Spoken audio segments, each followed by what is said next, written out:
기독교인들에게 있어서 특별한 주간입니다. 사순절 마지막 기간이 이번 주에 해당됩니다. 그리고 다음 주는 부활절인 것입니다. 기독교 신앙의 절정은 부활입니다.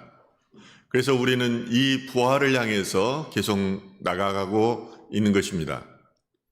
예수님께서 십자가에 달리신 후에 부활하지 않으셨다면 기독교는 아무것도 아닙니다. 그러나 예수님께서 평소 말씀하신 대로 십자가에 달리셨으며 3일 만에 부활하셨습니다. 그래서 우리의 신앙도 계속해서 부활을 경험해야 합니다. 이 자아는 죽고 예수 그리스도와 함께 새롭게 태어나야 하는 것입니다. 그래야지 참 그리스도인이 되는 것입니다. 이 자아에 묶여서 늘 변화돼야지 하면서 변화되지 못한다면 부활을 경험하는 것이 아닙니다. 목사도 마찬가지입니다. 매너리즘에 빠져버리고 어느 시간이 지나버리면은 부활로부터 멀어지고 십자가로부터 멀어지는 그러한 종교인이 되어버릴 수가 있는 것입니다. 사순절은 그러면은 무엇을 의미하는 것일까요? 사순절은요, 제의 수요일, 즉 속죄일로부터 시작해서 마지막 주간인 이 고난주간을 보내고 나서 부활절 전야에 이르는 46일간을 의미합니다. 그런데 6주간 계속되는데 이 주일을 빼고 6주 중에서 빼고 나면은 40일이 평일이 이 사순절 기간에 해당되는 것입니다. 우리는 이 사순절의 유래를 알 필요가 있습니다. 사순절은 첫째로 초기 그리스도 교회에서 부활절 전에 가져왔던 금식 기간에 해당되었습니다. 최초의 금식 기간은 토요일 하루였습니다. 부활절 첫날부터 시작하여 성례 의식이 집행되는 부활절 오전 3시까지 금식하였던 것입니다. 이것은 그리스도께서 아침 일찍 죽음을 이기시고 부활을 경험하는 것을 기억하자는데 의미를 두고 있습니다. 그리고 이 금식은 뒤에 6일 동안으로 늘어났습니다. 여러분들도 이 고난주간을 맞이해서 시간을 정해놓고 금식하면서 십자가를 묵상하는 것도 한 좋은 방법이 되겠습니다.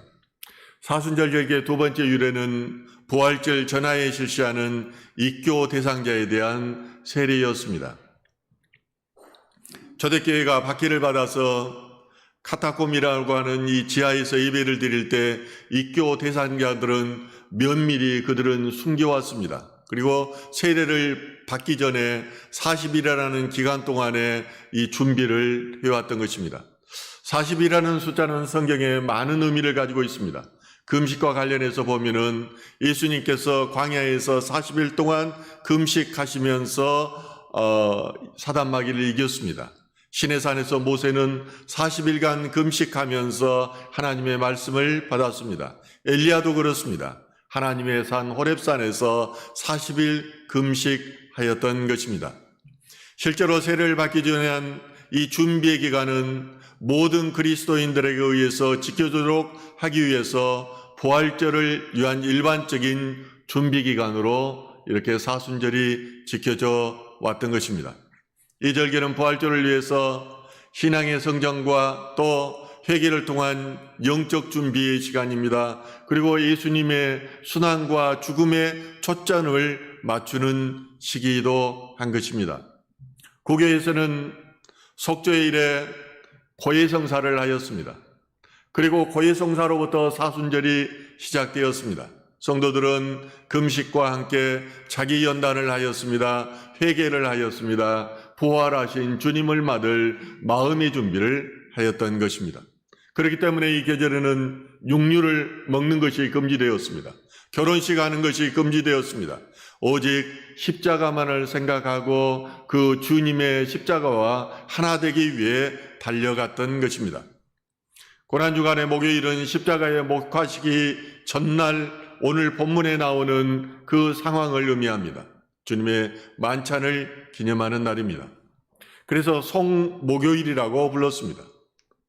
그래서 예수님께서는 자신의 사랑의 본을 보이신 것처럼 제자들에게 서로 사랑하라는 새 계명의 명령을 주셨습니다.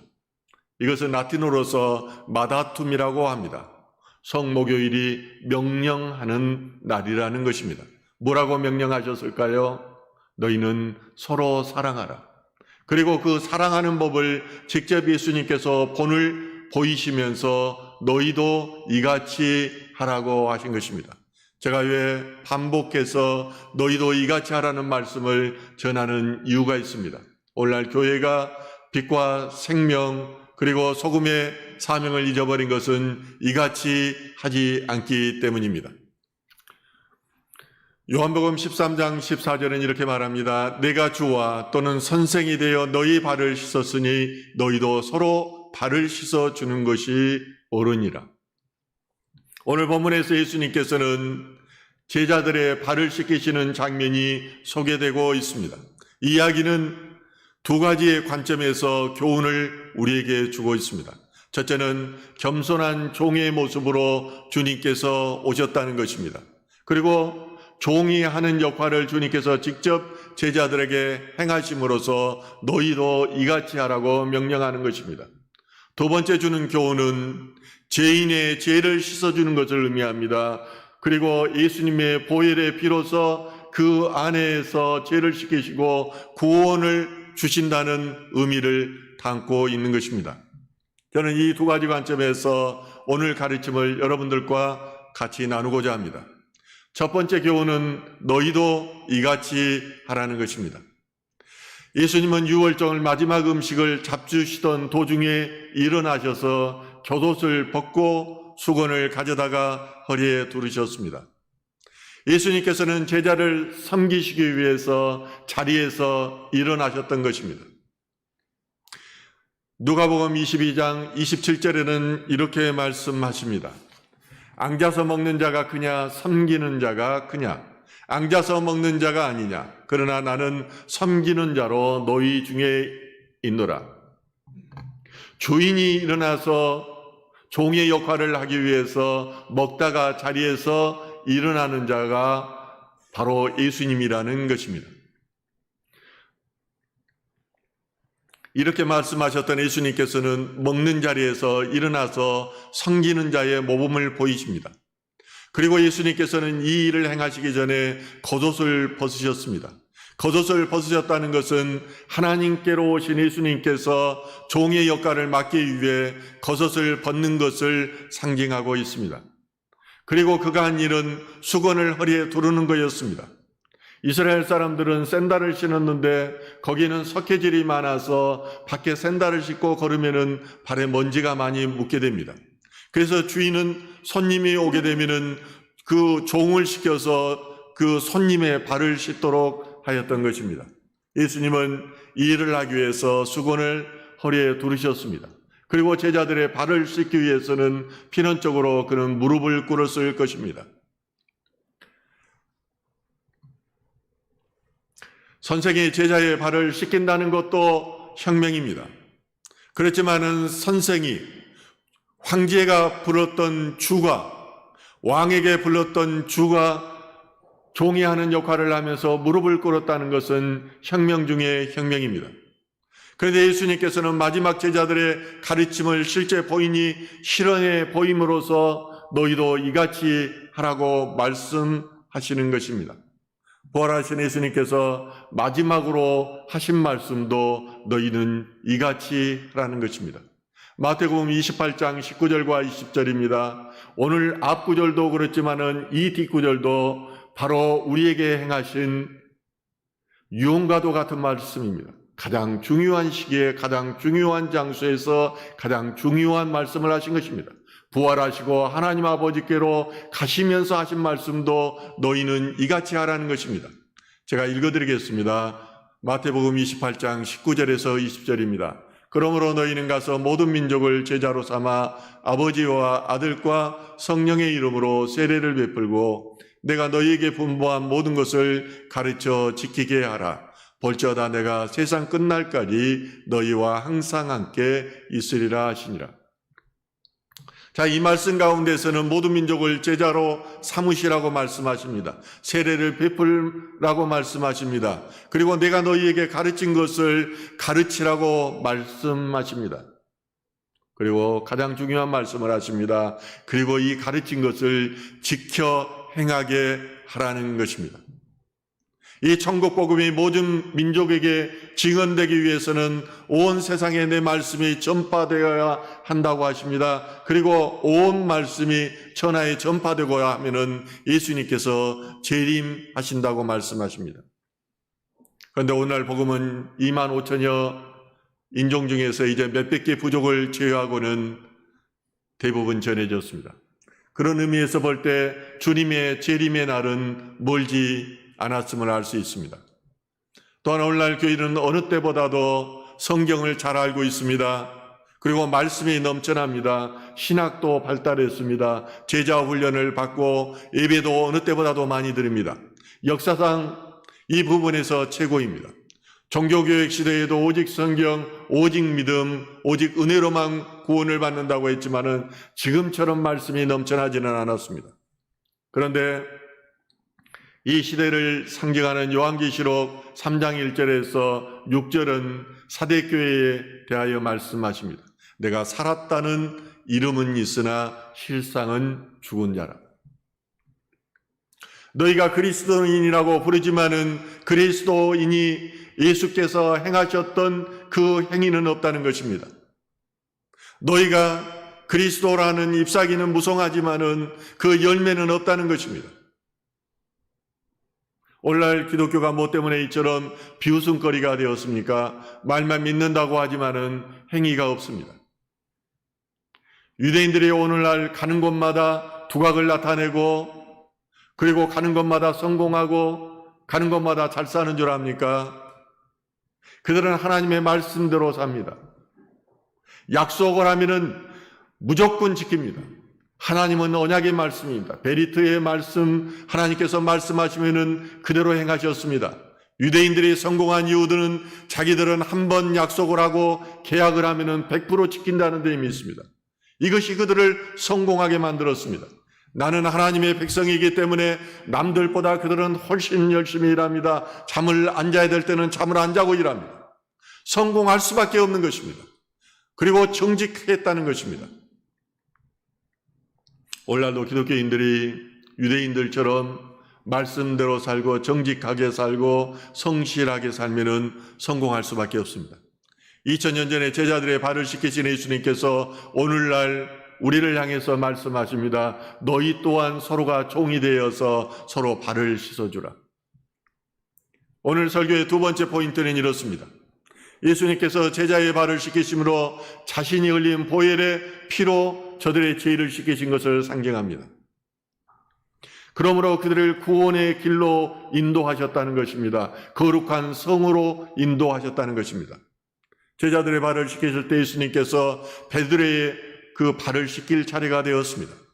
그러자 베드로가 이렇게 말합니다. 주여, 주께서 어떻게 감히 저의 발을 씻을 수 있습니까?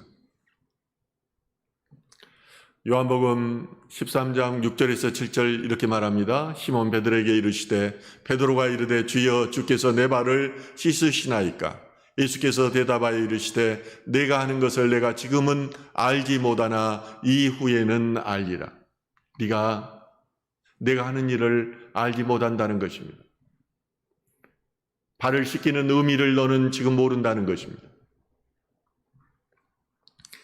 하나님의 아들이신 예수님이 가장 비천한 종이 하는 일을 한다고 생각하니까 베드로는 도저히 그 발을 내밀 용기가 나지 않았습니다. 베드로는 예수님의 수제자였습니다. 그는 전에도 가이사라 빌립보 지역에서 너희는 나를 누구라고 하느냐는 예수님의 질문에 대해서 그렇게 말합니다. 주는 그리스도시요 살아계신 하나님의 아들입니다. 하나님께서는 베드로를 계시의 통로로 사용하였습니다. 그래서 베드로를 통해서 이런 고백을 하게 만드신 것입니다. 이 베드로의 고백 이후에 비로소 예수님께서 자기의 계시를 드러냅니다. 이제 내가 예루살렘으로 올라가 장로들과 대제사장들에게 그리고 서기관들에게 많은 고난을 받은 후에 죽임을 당할 것이다. 그리고 3일 만에 내가 다시 살아날 것이다. 이 말씀에 대해서 베드로는 뭐라고 말합니까? 주여 그리 마옵소서. 이 일이 결코 주께 미치지 아니할 것입니다. 예수님의 하시는 일은 하나님께서 하시는 일입니다. 따라서 하나님의 일을 방해하는 것은 사단의 일인 것입니다. 그러므로 예수님께서 말씀합니다. 사단아, 내 뒤로 물러나라. 너는 나를 넘어지게 하는 자로다. 이 일이 있는 후에 베드로는 예수님께 똑같은 실수를 범합니다. 하나님의 아들이신 예수님이 어떻게 저희 발을 씻을 수 있느냐고 주님의 이렇게 항변하는 것입니다. 그러자 예수님께서는 내가 하는 일은 지금을 알지 못한다고 말씀하십니다. 내가 너를 씻지 아니하면 결코 나와 함께 할 수 없다는 것입니다. 십자가의 영광에 동참할 수 없다는 것입니다. 그러자 그는 말합니다. 주님, 그러면 내 발만 아니라 손과 머리도 씻겨 주십시오. 그러자 오늘 10절에서 그렇게 말하죠. 예수께서 이르시되 이미 목욕한 자는 발밖에 씻을 필요가 없느니라. 온몸이 깨끗하니라. 너희가 깨끗하나 다는 아니니라. 여기에 대해서 다는 아니라는 말은 유다를 말하고 있습니다. 12제자 중에 한 사람은 아니라는 것입니다. 그리고 온몸이 목욕하였다는 것은 이미 나를 믿음으로 너희가 구원을 받았다는 것입니다. 베드로에게는 아직도 자기의 의가 남아 있었습니다. 아직도 자기 부인이 되지 않았던 것입니다. 그러므로 그는 전적으로 예수님께 순종하지를 못했습니다. 그러므로 그는 예수님의 구속 사역을 방해했던 것입니다. 연작이 봉황의 마음을 알 수 없습니다. 그런데 인간이 어떻게 하나님의 마음을 알 수 있겠습니까? 하나님의 마음은 우리와 같지 아니하고 하나님의 길은 우리의 길과 같지 않습니다. 어떻게 세상의 길과 또 세상의 욕망과 세상의 가치를 가진 인간이 어떻게 하늘에 계시는 하나님의 그 뜻과 계획을 알 수 있느냐는 것입니다. 교회에서도 마찬가지입니다. 목사가 무엇을 하려고 하면은 세상에서는 이렇게 하지 않는데 왜 하느냐고 이렇게 반문하고 또 자기 주장이 관철되지 않으면은 교회를 떠나기도 합니다. 자기가 해야 될 의무는 하지 않으면서 자기의 권리만을 주장하는 교회들도 있습니다. 그러므로 교회는 세워지지가 않습니다. 교회가 무너집니다. 마찬가지로 예수 그리스도께 왜 그렇게 하느냐고 매번 따졌던 베드로는 사단의 그 일을 함으로써 하나님 나라가 무너질 그런 일을 했던 것입니다. 그러므로 제자도의 가장 중심은 순종입니다. 순종이 없이는 자기 자신 예수 그리스도의 제자로서 세워지지도 않고 또한 교회도 세워지지 못하는 것입니다. 그래서 이 베드로를 향해서 예수님께서 말씀하십니다. 누구든지 나를 따라오려거든 자기를 부인하고 자기 십자가를 지고 나를 따를 것이니라. 무조건 자기를 포기해야 된다는 것입니다. 자기 생각과 그리고 자기 경험, 자기의 욕망까지도 포기해야 제자가 되는 것입니다. 내가 하는 것은 하나님께서 하신다는 사실을 네가 인정한다면 그렇게 할 수 없다는 것입니다. 또한 내가 너를 씻지 아니하면 결코 나와 함께 할 수 없다는 말은 주님의 십자가의 영광에 참여하기 위해서는 너 또한 발을 씻겨야 한다는 것입니다. 내가 끝까지 거절하면 나와의 영적 교제를 갖지 못하게 되고 너는 포도나무 되는 나의 지체가 되지 못한다는 것입니다. 십자가는 우리의 온몸을 깨끗게 해주는 목욕의 장소입니다. 그런데 이것을 거부하는 것은 십자가를 거부하는 것입니다. 그리스도를 믿는 우리들은 그리스도의 피로 씻김을 받았습니다. 그렇기 때문에 온몸이 깨끗해지고 새 몸이 된 것입니다. 히브리서 10장 14절은 이렇게 말합니다. 그가 거룩하게 된 자들을 한 번의 제사로 영원히 온전하게 하셨느니라. 과거에 제사는 매년 드려야 됐어요. 매년 드려야 됐어요. 죄를 짓고 나면 또 화복제도 드리고 속죄제, 속건제 드리는 것이 참 많았어요. 그런데 예수님께서는 한 번 드림으로 완전히 단번에 앞으로는 계속해서 그럴 죄를 제사를 드리지 않아도 된다는 것입니다. 그런데 우리가 살아가다 보면은 예수를 믿고 보혈의 피로 깨끗임을 받았지만은 복에 보이지 않게 이런 죄를 짓게 됩니다. 생각으로도 짓게 되고요. 또 말로도 짓게 되고 행위로도 짓게 되고 그렇습니다. 그렇기 때문에 계속 회개함으로 우리는 깨끗함을 받아야 되는 것입니다. 이것을 예수님께서는 발을 씻기심으로 이걸 상징적으로 보여주신 것이에요. 이처럼 제자를 받기를 씻기는 의미를 구원과 관련지어 말씀하신 예수님께서는 다시 오늘 본문에 보면은 첫 번째 교훈으로 돌아와서 결론을 맺습니다. 오늘 본문 15절 말씀입니다. 내가 너희에게 행한 것 같이 너희도 행하게 하여 본을 보였노라. 행함이 중요합니다. 우리가 말씀은 많이 들으면서 세상에 나가서 어떤 분이 그렇게 표현하더라고요. 개차반처럼 살지 마라. 우리 선교 모임에 와서 그래요. 직장에서는 개차반처럼 행동하면서 기독교인이라고 예배 나가면 보면은 손가락질 한다는 거예요. 제자의 가르침에 있어서 선생이 직접 실천함으로써 본을 보이는 것은 백마디의 효과보다도 더 효과가 있습니다. 예수님께서 선생으로서 제자에게 본을 보이신 것입니다. 그리고 너희도 이같이 하라고 하신 것입니다. 제가 딸을 결혼시킨 후에 신혼여행을 다녀왔습니다. 그래서 이제 세숫대야를 2개를 준비를 해가지고 딸하고 아내를 앉게 했습니다. 그리고 소파에 앉게 하고 밑에다가 세숫대야에다가 아내의 그 발을 씻겼습니다. 그리고 사이에게도 너도 이같이 하라고 했습니다. 그래서 또 사이도 딸의 발을 씻겼습니다. 저는 그것을 통해서 부부가 서로 존경하고 서로 섬기라는 가르침을 주고 싶었습니다. 실제로 그 뒤에 사는 모습을 보면서 저는 많이 젊은 사람들이 어떻게 믿음 안에서 사는가를 많이 배우고 있습니다. 얼마나 인격적으로 서로를 섬기고 또 자녀들에게도 얼마나 어린 말귀도 알아듣지 못하는 자녀에게도 인격적으로 교육을 시키는지 저도 많이 배우고 있는 것입니다. 유대인들은 고르반이라는 제도를 만들어 하나님께 헌금을 드림으로 부모에게 효도하라는 그 계명을 교묘하게 피해갔습니다. 마찬가지로 만일 누군가가 세족식에서 발을 씻긴 것으로 내가 해야 될 이웃 섬김의 의무를 다했다고 생각한다면 그것은 현대판 유대인의 고르반이 될 것입니다. 중요한 것은 본질입니다. 고난주간을 맞이해서 예수님께서 우리에게 주시는 메시지가 무엇인가를 깨닫는 것입니다. 하루에 한 끼라도 금식하면서 그 십자가를 우리가 음미하고 내가 잊어버렸던 그 십자가, 내가 그 본질로부터 벗어난 신앙이 있다면 우리는 주님께 나가기 위해서 몸부림쳐야 합니다.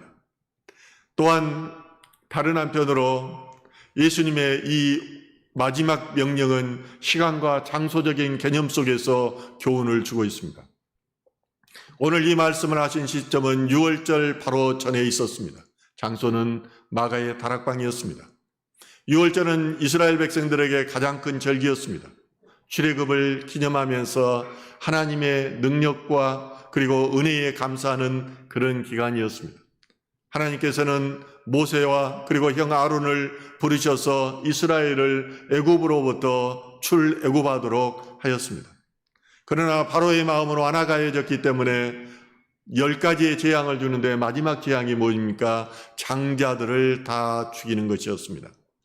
그러나 그 재앙 때 이스라엘의 장자들은 살아남았습니다. 왜냐하면 물선주에다가 양의 피를 발라서 표시를 하였기 때문입니다. 그 이후부터 이스라엘 백성들은 6월절 절기를 지키게 됩니다. 그들은 아주 기쁜 마음으로 하나님의 자비를 생각하면서 이 절기를 지켜왔습니다. 따라서 예수님께서 오늘 너희도 이같이 하라는 마지막 명령은 6월절에 하셨다는 데 의미가 있습니다. 그만큼 중요한 명령이라는 것입니다. 그러므로 오늘 본문 시작은 6월절 전에 예수께서 자기가 세상을 떠나 아버지께로 돌아가실 때가 이룬 줄 아시고 세상에 있는 자기 사람들을 사랑하시되 끝까지 사랑하셨다고 말씀하십니다. 끝까지 사랑하셨다는 것은 배반할 줄 알고 유다까지도 사랑하셨다는 것입니다. 예수님은 33년의 생애 가운데서 사복음서에서 3년간의 공생애를 집중적으로 조명합니다. 이 3년간의 빛이 비치는 것입니다. 또한 그 중에서도 마지막 고난주간에 관한 것이 요한복음 12장에서 19장까지 무려 8장이나 다루고 있습니다. 이 기간이 그만큼 우리의 구원과 관련해서 중요한 메시지를 주고 있는 것입니다. 고난주간은 예수님께서 예루살렘에 입성하신 종료주일에서 시작해서 십자가에 돌아가신 금요일까지입니다. 그런데 이 고난주간 설교의 특징 중 하나는 사랑에 대한 강조입니다. 사랑의 아가페와 사랑하다는 의미의 아가파오라는 이 단어가 이 장에서 무려 31번이나 나오고 있습니다. 이곳에서 기록된 유월절은 구약시대의 마지막 유월절인과 동시에 유월절 어린 양으로 오신 예수 그리스도의 희생적인 죽음과 사랑을 말해주고 있는 것입니다. 예수님께서는 이때를 향해서 끊임없이 달려왔습니다. 이때는 예수님의 죽음의 때요, 또 하나님의 관점에서는 영광의 때입니다. 왜냐하면 우리에게 구원을 주셨기 때문입니다. 그러므로 예수님께서 유월절 기간에 제자들에게 행하신 너희도 이같이 하라는 명령은 구원의 명령입니다. 사랑의 명령입니다. 또한 예수님의 마지막 명령은 마가의 다락방에서 행하셨습니다. 고대 주청의 1층은 창고로 쓰였습니다. 그리고 우리로 쓰였습니다. 그래서 2층 다락방이 정식 거실이었습니다. 이곳에 120명이 들어갔으니까 얼마나 넓었겠습니까? 그리고 이것은 그 대제사장의 집이 있는 가까운 한 중심에 있는 집인 것입니다. 예수님께서는 이곳에서 마지막 명령의 말씀을 하시고 제자들을 위해 보혜사 성령님을 보내시겠다고 말씀하십니다.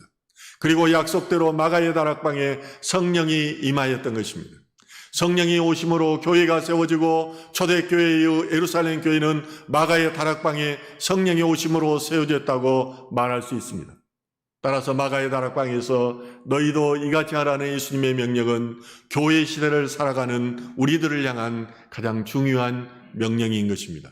이 명령을 통해서 교회가 세워지고 유지되는 것입니다. 우리는 매년 그랬던 것처럼 주님의 마지막 고난주일을 보내고 있습니다. 그리고 다음 주는 부활주일을 맞이할 것입니다. 금년도 코로나19 상황 속에서 성찬식도 하지 못합니다. 그러나 원하는 분이 있다면 세례식은 갖도록 하겠습니다. 그럼에도 불구하고 유월절을 앞두고 마가의 다락방에서 예수님께서 제자들의 발을 씻기시고 너희도 이같이 하라는 말씀을 우리는 기억해야 합니다.